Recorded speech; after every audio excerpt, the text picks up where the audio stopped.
Bonjour à toutes et à tous, bienvenue dans ma chaîne Mes recettes préférées et plus. Aujourd'hui je partage avec vous la recette de la bûche roulée au chocolat. Il s'agit de la recette de Christelle des réseaux sociaux. Très facile à réaliser avec peu d'ingrédients, le succès est assuré. N'hésitez pas à tester la recette, vous allez adorer. Ce sera meilleur le lendemain, après une nuit au frigo. Sans plus attendre, nous allons commencer, mais avant tout, chers gastronomes, merci de vous abonner à la chaîne si ce n'est pas encore fait. Vous aurez besoin de chocolat noir, de la farine, du sucre, de la poudre d'amande ou de la poudre de noisette, de la crème fraîche liquide, 4 œufs et du beurre. La liste complète des ingrédients se trouve en barre d'informations ci-dessous. Dans un premier temps, on va faire fondre le chocolat au micro-ondes et on va faire chauffer la crème fraîche liquide entière sur feu doux. Donc le chocolat, on en a pris 250 g de chocolat noir qu'on va faire fondre au micro-ondes. On le sort du micro-ondes et on vient verser petit à petit la crème fraîche liquide bien chaude et on mélange le tout. Donc le chocolat, on le laisse quelques minutes au micro-ondes à faible température. Voilà, et on continue de faire fondre le tout avec la crème fraîche liquide chaude qu'on a réchauffée à la casserole sur feu très doux. Donc on le verse en 3 ou 4 fois. Et on fouette à chaque fois avec une spatule. Alors je me rends compte que le bol que j'ai utilisé n'est pas suffisamment grand pour pouvoir faire le mélange correctement. Du coup je le transvase dans un bol un peu plus grand. Donc je vous conseille de le mettre dès le début dans un vase, dans un bol un peu plus grand. Voilà, donc là j'en verse un petit peu et je continue à fouetter jusqu'à ce qu'on obtienne une crème bien liquide. Donc là, ce qu'on est en train de faire, on est en train de faire la ganache au chocolat.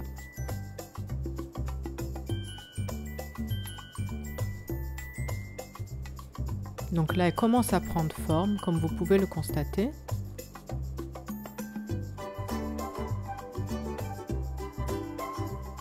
Et là, à la fin, on ajoute le beurre, donc 50 g de beurre coupé en petits morceaux. Voilà, on le met à l'intérieur et on le laisse fondre avec le reste. Ensuite, on va laisser la ganache de côté refroidir et puis ensuite, on va la mettre au frigo. Donc moi, je vous conseille de la sortir de temps en temps, de mélanger et de la remettre au frigo. Donc, on aura à peu près pour 30 minutes. En parallèle, on va préparer la génoise. Donc, on prend 2 saladiers. Et on va casser les 4 œufs en séparant les blancs des jaunes. Donc dans un des saladiers, on va mettre les blancs d'œufs et dans le deuxième saladier, on va mettre les jaunes d'œufs. Et donc on renouvelle l'opération 4 fois puisqu'on a 4 œufs.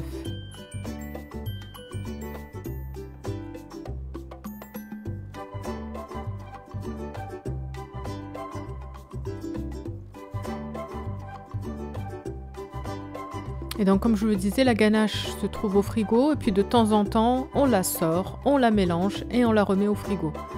L'objectif, c'est qu'on obtienne une pâte comme de la pâte à tartiner. Voilà. Il ne faut pas qu'elle reste trop liquide. Donc pour 30 minutes, elle va refroidir et vous aurez la consistance idéale pour pouvoir l'étaler. Alors on poursuit, on sépare donc les blancs des jaunes. Alors, on va ajouter le sucre en poudre sur les 4 jaunes d'œufs et on va les fouetter jusqu'à ce qu'on obtienne un mélange mousseux et blanc.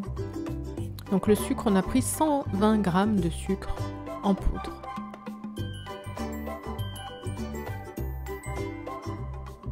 Vous voyez, le mélange commence à mousser et à devenir blanc. Ensuite, en parallèle, on va monter les blancs en neige avec un fouet électrique. Donc on les monte avec le fouet, il faut que ce soit... les blancs en neige doivent être très fermes, hein, donc on prend le temps de bien les monter. Donc suivez ces étapes, j'ai essayé de vous détailler chaque étape. Suivez-la, vous allez réussir votre bûche. C'est pas du tout compliqué à faire.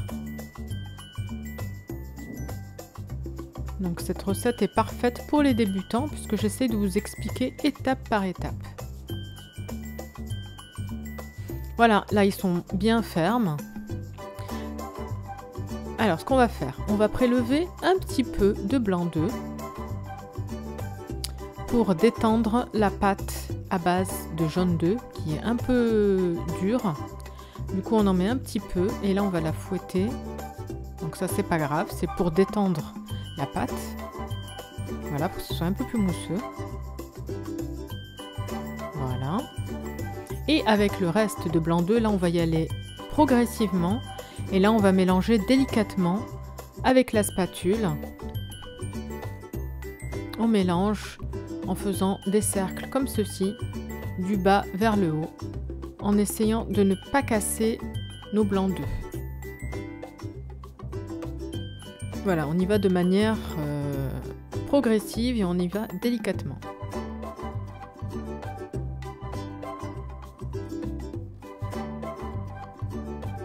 Donc c'est pas compliqué si vous respectez ces différentes étapes et ces différentes astuces. Voilà, donc on y va progressivement, tout doucement, on mélange. On ne casse pas les blancs d'œufs.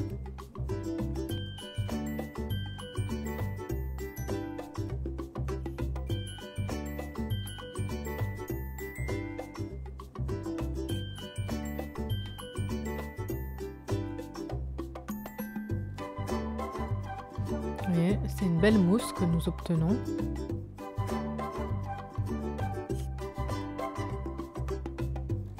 Voilà, on termine, on verse le reste des blancs d'œufs.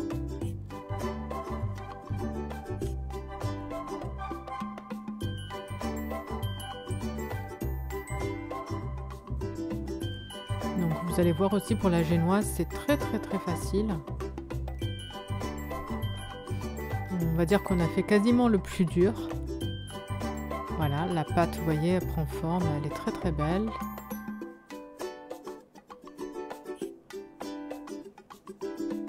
Voilà, donc là on va prendre la farine, donc 80 g de farine qu'on va venir tamiser.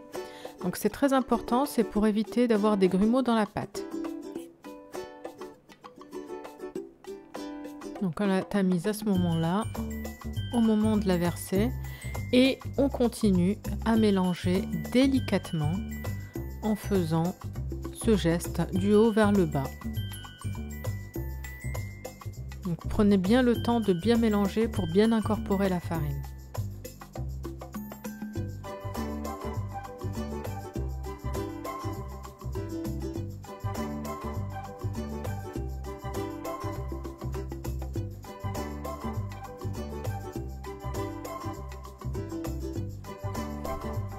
Et après la farine, on fera la même chose avec la poudre de noisette ou la poudre d'amande. Moi, j'ai choisi de faire cette fois-ci le biscuit avec la poudre de noisette.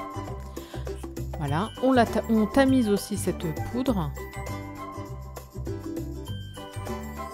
On préchauffe le four à 180 degrés. Donc là, on tamise bien la poudre de noisette que j'ai mixé juste avant la recette. Comme je vous le disais, moi je préfère mixer moi-même la poudre d'amande et la poudre de noisette. Ce qui va rester, je ne vais pas le jeter, je vais le garder, ça va me servir pour la décoration finale. Et je l'intègre comme la farine avec la spatule en mélangeant délicatement comme ceci.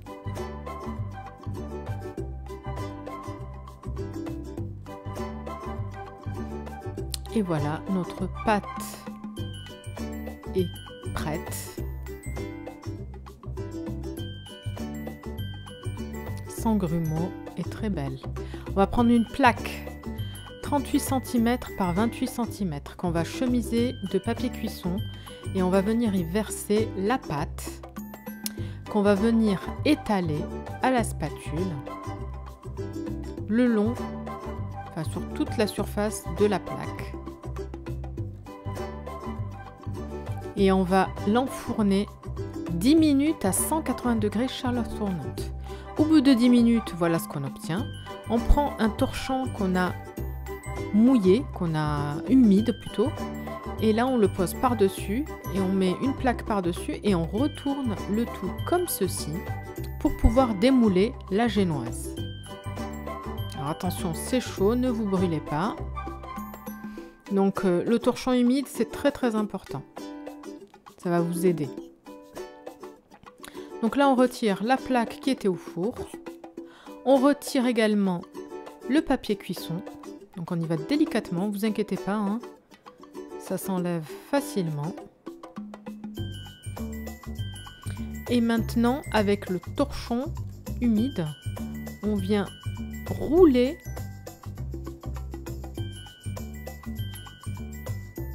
la génoise pour qu'elle prenne forme. Et surtout, on va lui laisser le temps de refroidir. Donc on la laisse comme ça 30 minutes. Voilà. 30 minutes plus tard, on ressort notre ganache au chocolat. Regardez comme elle est parfaite. Vous avez vu? Donc on l'a mélangée de temps en temps. Hein, quand elle était au frigo, de temps en temps on la sort, on la mélange et on la remet au frigo. La génoise a eu le temps aussi de refroidir. Alors après, si vous avez plus de temps, vous pouvez laisser un peu plus. Moi, j'ai fait 30 minutes. J'étais un peu pressée par le temps. Donc là, ce qu'on va faire, on a déroulé la génoise. Et on va venir la recouvrir de ganache au chocolat. Alors, on ne met pas toute la ganache. On en met une partie dans le biscuit qu'on va rouler. Mais on en laisse un petit peu pour recouvrir la bûche quand on aura roulé la génoise. Donc on en laisse, on va dire, le tiers. Et on va étaler les 2 tiers. Donc on prend bien le soin d'en étaler partout avec la spatule. Alors une couche pas trop épaisse, parce que sinon ça va sortir sur les bords. Et pas trop fine non plus. Hein. Mais on prend le soin de l'étaler. Donc là je prends une petite spatule fine, à couder, que j'utilise pour l'étaler. Ensuite, je viens rouler en serrant bien le biscuit, donc la génoise. On y va tout doucement, vous inquiétez pas. Elle ne se casse pas grâce à l'humidité du torchon. On prend le plat de présentation dans lequel on va y poser notre roulé, notre gâteau roulé. On retire le torchon, on n'en a plus besoin.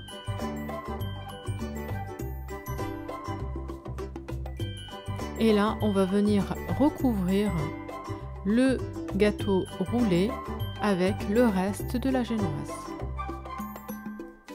Donc, vous voyez la consistance, elle est vraiment parfaite. Il ne faut pas qu'elle soit trop liquide, hein, sinon vous n'allez pas pouvoir l'étaler correctement. Et donc avec la spatule, on l'étale. On essaye de recouvrir vraiment l'ensemble du biscuit. Alors moi j'ai également recouvert même les bords, hein, là on ne le voit pas, et même les côtés du biscuit. Moi j'ai recouvert toute la bûche.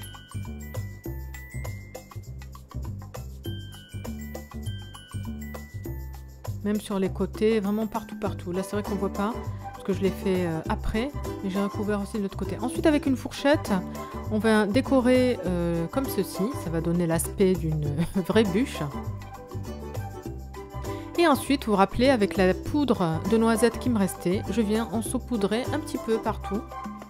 Ça donne vraiment un aspect très joli et ça donnera en plus un petit goût de noisette et on ne perd surtout rien du tout.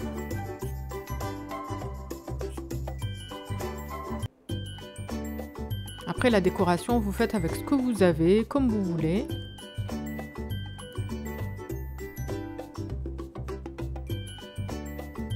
Alors j'avais des petits champignons en sucre, du coup je vais les utiliser pour décorer ma bûche.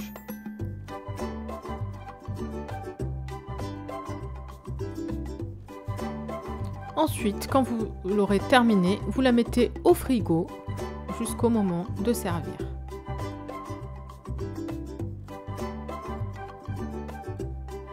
Et voilà, elle est prête. N'hésitez pas à tester la recette et à me dire en commentaire ce que vous en avez pensé. Je vous souhaite une très bonne journée et je vous dis à bientôt pour de nouvelles recettes. Merci d'avance de vous abonner à la chaîne pour profiter de toutes les recettes, à liker celles que vous appréciez et activer la petite cloche pour être sûr de ne pas en rater. Bye bye!